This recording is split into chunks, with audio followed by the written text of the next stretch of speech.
قل يا أهل الكتاب تعالوا إلى كلمة سواء بيننا وبينكم ألا نعبد إلا الله ولا نشرك به شيئا ولا يتخذ بعضنا بعضا أربابا من دون الله فإن تولوا فقولوا اشهدوا بأننا مسلمون۔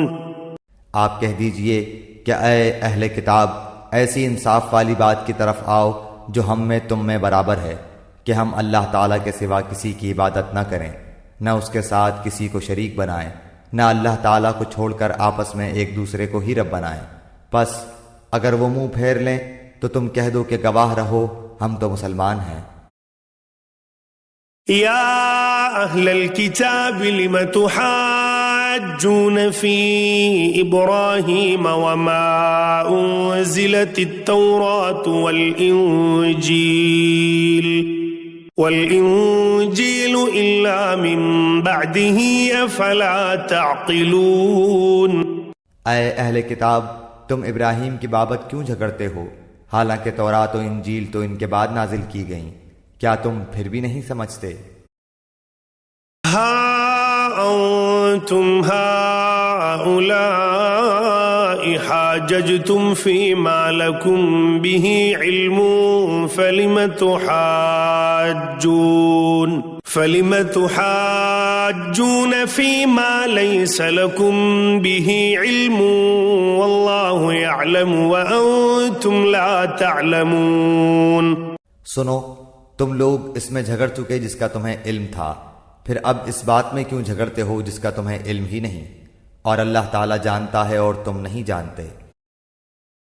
ما كان إبراهيم يهوديا ولا نصرانيا ولكن كان حنيفا مسلما وما كان من المشركين۔ ابراہیم تو نہ یہودی تھے نہ نصرانی تھے، بلکہ وہ تو یک طرفہ خالص مسلمان تھے، وہ مشرک بھی نہ تھے۔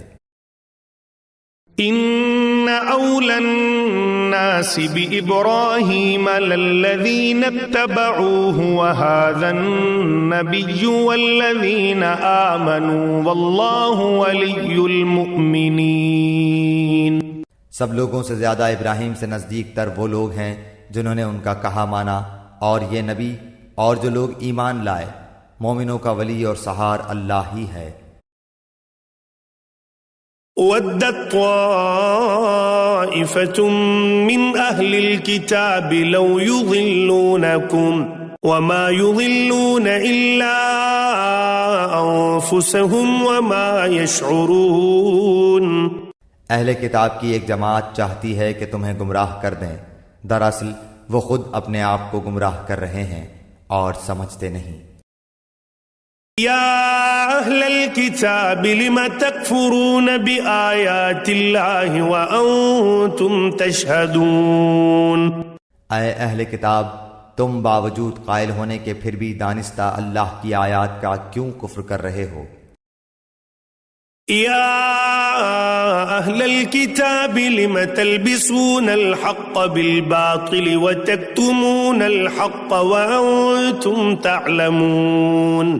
اے اہل کتاب، باوجود جاننے کے حق و باطل کو کیوں خلط ملط کر رہے ہو اور کیوں حق کو چھپا رہے ہو؟